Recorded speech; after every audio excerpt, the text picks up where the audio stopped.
राम राम है दोस्तों। और कैसे हो? उम्मीद करो भाई सब अच्छे हो गए। हम भी ठीक है भाई। अरे वीडियो लेकर आया वीडियो भैया।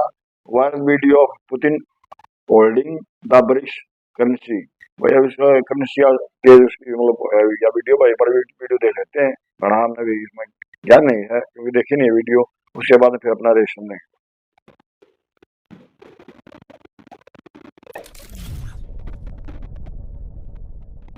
नमस्कार, वेलकम टू स्टडी IQ। मैं हूं प्रशांत धवन। नाउ आज के समय ये जो फुटेज है, ये वीडियोस, ये इमेजेस, ये दुनिया भर में हो चुकी है वायरल, क्योंकि दुनिया मान रही है कि पहली बार हम ब्रिक्स करेंसी का नोट देख रहे हैं। और ये नोट खुद व्लादिमीर पुतिन पकड़कर घूम रहे थे ब्रिक्स समिट के दौरान। ये जो वीडियो है ये मैं आपको दिखाना चाहता हूँ। नाउ यहाँ पे आप देख पाएंगे, ये आपको दिख जाएंगे व्लादिमीर पुतिन। और आप नोट करना, इनके हाथ में एक पेपर है। ये पेपर सबको दिखा रहे हैं कि देखो ब्रिक्स करेंसी देखो ना। दुनिया ने यहाँ पर ये अज्यूम कर लिया इनिशियली कि व्लादिमीर पुतिन खुद ये नोट प्रिंट करके आए हैं और दुनिया को दिखा रहे हैं कि देखिए ऐसी होगी ब्रिक्स करेंसी। मगर मैं यहाँ पे आपको एक बात बता दूं, ये जो नोट है ना, ये किसी ने व्लादिमीर पुतिन को गिफ्ट किया था ड्यूरिंग द समिट। और फिर व्लादिमीर पुतिन ये नोट बाकी को दिखा रहे थे कि देखिए लोग ये भी अब आज के समय एक्सपेक्टेशन लगाकर बैठे हैं कि ब्रिक्स की करेंसी होगी और नोट कुछ हद तक ऐसा होगा। ऐसा नहीं है कि ये जो नोट है जिसका डिजाइन आज इंडिया से को कई साथ महीने ना पहले करना। इंटरनेट पे सामने आया था, ये बन चुकी है ऑफिशियल ब्रिक्स कोई ये करेंसी। ये एक कॉन्सेप्ट है, अभी बात तक कुछ ऑफिशियल हुआ नहीं है। बट हाँ, व्लादिमीर पुतिन जो ये नोट लहरा रहे थे, जिस तरीके से इनको ये नोट का डिजाइन पसंद आया, पॉसिबिलिटी देखिए लगातार बढ़ती जा रही है कि इवेंचुअली 1 या 2 साल में ब्रिक्स करेंसी या फिर ब्रिक्स डिजिटल करेंसी जैसी कोई चीज दुनिया के सामने जरूर आएगी। बट अभी के लिए जो ये कॉन्सेप्ट आपके सामने है ना, ये डिजाइन किया गया है। ये बिल्कुल रशियन गवर्नमेंट ऑफिशियल्स काफी बार सोशल मीडिया पर पोस्ट करते हैं। व्लादिमीर पुतिन खुद ये नोट और लहरा रहे थे, बट ये ऑफिशियल डिजाइन अभी तक अप्रूव हुआ नहीं है। इधर आप देख पाओगे जो 5 मेन ओरिजिनल मेंबर हैं ब्रिक्स के, उनके झंडे यहाँ पे आपको दिख जाएंगे, ब्राजील। और साथ ही साथ उस कंट्री का जो बहुत ही फेमस या तो वर्ल्ड वंडर है या फिर सबसे फेमस जो मॉन्यूमेंट है, वो भी उस झंडे के पीछे लगाया गया है। फॉर एग्जाम्पल यहाँ पे ब्राजील का क्राइस्ट द रिडीमर, यहाँ पे रशिया का क्रेमलिन आप देख पाएंगे। इंडिया की तरफ से यहाँ पे ताजमहल आपको दिख जाएगा। हालांकि कुछ लोग सोशल मीडिया पर ये भी कह रहे थे कि जब ऐसा नोट बनेगा तो इंडिया को ताजमहल की जगह परहैप्स कोई और मॉन्यूमेंट प्रेजेंट करना चाहिए। बट डिपेंड करता है यहाँ पर भारत सरकार क्या सोचती है। क्या हम यहाँ पर ताजमहल को प्रेजेंट करेंगे या फिर इंडिया में वेरियस और मॉन्यूमेंट्स हैं वो यहाँ पर इंडिया को करेगी represent. That will be interesting to see. और क्लियरली अगर चाइना का यहाँ पर कंट्रीब्यूशन होता ना, तो यहाँ पर सिर्फ ड्रैगन ना होता, पक्का वो लोग ग्रेट वॉल ऑफ चाइना को पीछे लगाते, जो यहाँ पे आपको नहीं दिख रही। और साउथ अफ्रीका में आप देख पाओगे जो स्लेवरी के अगेंस्ट इस कंट्री ने संघर्ष किया है, उससे रिलेटेड एक मॉन्यूमेंट आपको दिख जाएगा। तो ये एक कॉन्सेप्ट है। रशिया बिल्कुल चाहता है कि ये कॉन्सेप्ट इवेंचुअली सामने आए आपस में ट्रेड करने के लिए। अगेन मैं एक बात क्लियर कर दूं, करेंसी जो यूज होती है ना ग्रुप्स में, इसके 2 तरीके होते हैं। एक तो होता है जैसे यूरोपियन यूनियन में वो लोग करते हैं। यूरोपियन यूनियन में यूरोपियंस ने इंट्रोड्यूस किया euro. Euro as a currency आई आपस में ट्रेड करने के लिए, और साथ ही साथ जो कंट्रीज की इंडिविजुअल करेंसी थी उसको भी यूरो ने रिप्लेस कर दिया।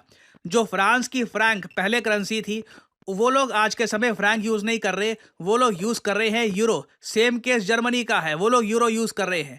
नाउ क्या हम यहाँ पे ये सोच सकते हैं कि जिस तरीके से भारत में अभी हम रुपी यूज कर रहे हैं, चाइना में यूज हो रहा है युआन या फिर रनमिनबी आप कह सकते हैं, रशिया में रूबल, क्या इसी तरीके से हम लोग ब्रिक्स करेंसी यूज कर रहे होंगे? अभी तक दूर दूर से ऐसा कोई भी प्रपोजल नहीं है। एट मैक्स देखिए क्या होगा कि अगर ब्रिक्स कंट्रीज को आपस में ट्रेड करना है, इंडिया को ट्रेड करना है रशिया से, रशिया को ट्रेड करना है चाइना से, साउथ अफ्रीका को ट्रेड करना है ब्राजील से, तो ये सब कंट्रीज क्या कर सकती हैं कि अपनी लोकल करेंसी ये कन्वर्ट कर सकती है। ये भी मैं आपको बता रहा हूँ फ्यूचर कॉन्सेप्ट की, अभी इस पर भी सहमति नहीं बनी है।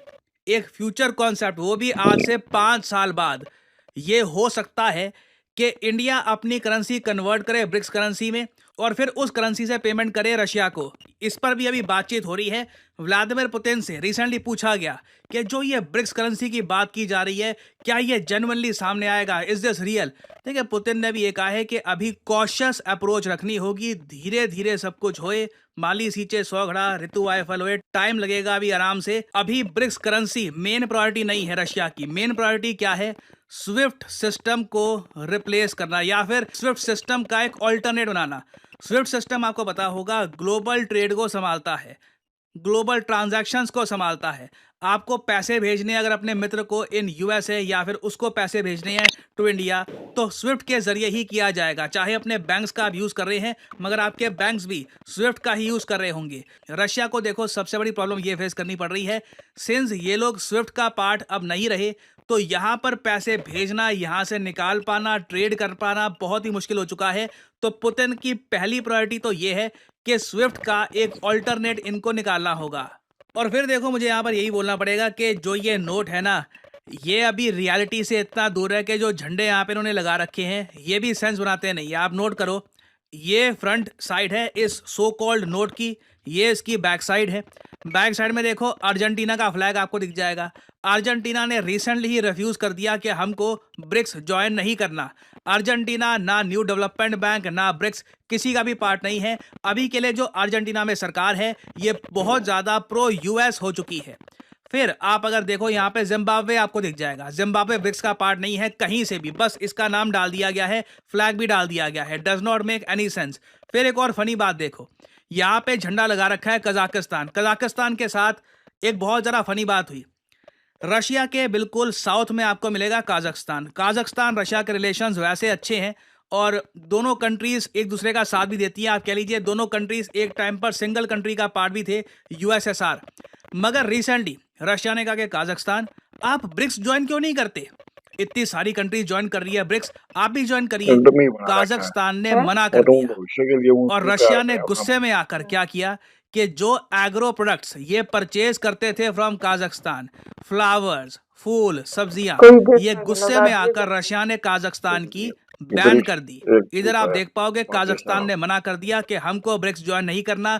बताया जा रहा है काजाख्स्तान में जो करंट गवर्नमेंट है ये यूएस प्रेशर के अंडर अभी ये डिसीजन नहीं ले पा रही, तो ये वेट करना चाहते हैं। तो रशिया बहुत ज़्यादा गुस्सा हो गया। पीव्ड रशिया इम्पोजेस इम्पोर्ट कर्व्स। तो अब ये तो हाल है देखिए काजाख्स्तान का। अब क्या सोचकर जिसने भी डिज़ाइन बनाया है ये नोट का, इसने काजाख्स्तान का झंडा यहाँ पे डाल रखा है। तो अगर जियोपॉलिटिक्स की बेसिक भी अंडरस्टैंडिंग है ना आपको, आप ये नोट देख के थोड़ा सा हंस देंगे। और अभी व्लादिमीर पुतिन भी जो ये नोट लहरा रहे थे ना, ये मैं कहूँगा एक जेस्चर है कि फ्यूचर में इसके बारे में हम सोच सकते हैं। अभी के लिए ये कॉन्सेप्ट भी मुझे लगता नहीं है कि कोई एक्सेप्ट करेगा। ना झंडे यहाँ पर कोई सेंस बनाते हैं, ना लैंग्वेजेस, बहुत सारी गलतियाँ भी हैं यहाँ पर। और वैसे फाइनली मैं आप लोगों से सवाल पूछना चाहूँगा, कल को मान लीजिए हाइपोथेटिकली स्पीकिंग ब्रिक्स करेंसी बनती है, उसमें इंडिया की तरफ से एक मॉन्यूमेंट हम ऐड करते हैं, तो आपके हिसाब से वो मॉन्यूमेंट कौन सा होना चाहिए? लिखिएगा कमेंट सेक्शन में, मैं जानना चाहूँगा आपका ओपिनियन। और फाइनली यहाँ पे मैं आप लोगों से एक सवाल पूछूंगा। क्वेश्चन ये है कि वो कौन सा देश है जो रिसेंटली 69th मेंबर बना है एशियन डेवलपमेंट बैंक का? ये है यहाँ पे आपकी options, UAE, north Korea, Israel या फिर ईरान। हिंट ये दे सकता हूँ कि आज के समय ये देश बड़े बड़े कारनामे कर रहा है और पैसे बहुत ज़्यादा यहाँ पे खर्चे जा रहे हैं, तो इनको एक्स्ट्रा पैसे की आवश्यकता है, एक्स्ट्रा फंडिंग की आवश्यकता है। तो इसलिए 69th मेंबर ये देश बन चुका है of the Asian development bank. बताइए किस कंट्री की यहाँ पे हम बात कर रहे हैं? जो लोग देंगे सही आंसर उनकी कमेंट को मैं हार्ट दे दूंगा ताकि बाकी लोग समझ पाएं कि सही उत्तर क्या है। और आप लोगों के लिए एक बहुत ही इंपॉर्टेंट जानकारी, फेस्टिव सीजन स्टार्ट हो चुका है और आप लोगों के लिए स्टडी IQ के जो सारे कोर्सेज हैं, UPSC, SSC bank, every course, यहाँ पर एक मैसिव डिस्काउंट एक्टिवेट हो चुका है। Let me show you. Simply इस वीडियो की कमेंट सेक्शन में जाइए, यहाँ पे आपको मिल जाएगा ये लिंक। नाउ इधर आप देख पाओगे यूपीएससी 2025 बैच का जो ये लिंक है।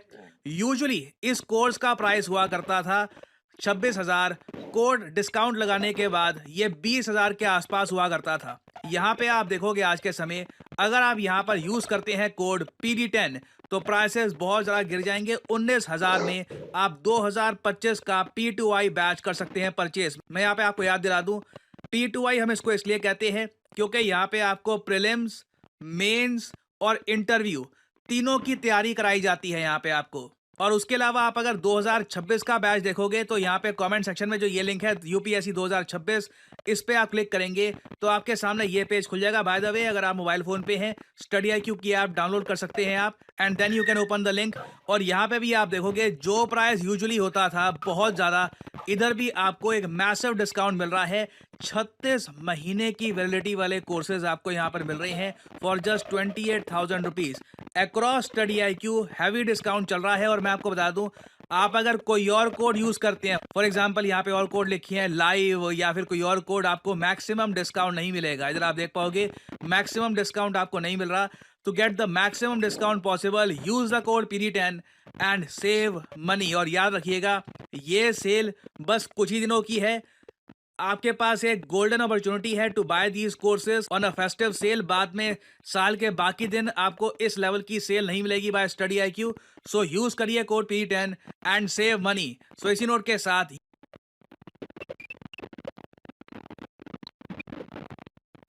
तो दोस्तों कैसी लगी वीडियो में बहुत बढ़िया।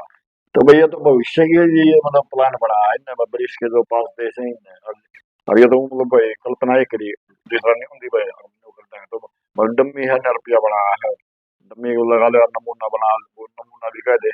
हाँ एग्जाम्पल के हाँ तौर पर एग्जाम्पल बनाया के तौर पर। भैया ईसा जो करे हाँ बन सके बना सके। हाँ लेकिन ईसा भी नहीं बना क्योंकि इसमें ये 5 देश हैं जो बारिश के उन तो बाहर गए अलग घंटे लगा रहे हैं। कजाकिस्तान का बता रहे हो, जिम्बाब्वे का, और उसका था जर्मनी का, किसको एक और देश का हाँ ये जो करे एक साइड तो 5 थे लेकिन दूसरी साइड बहुत सारे थे। हाँ, तो तो मतलब थोड़ी ना होया।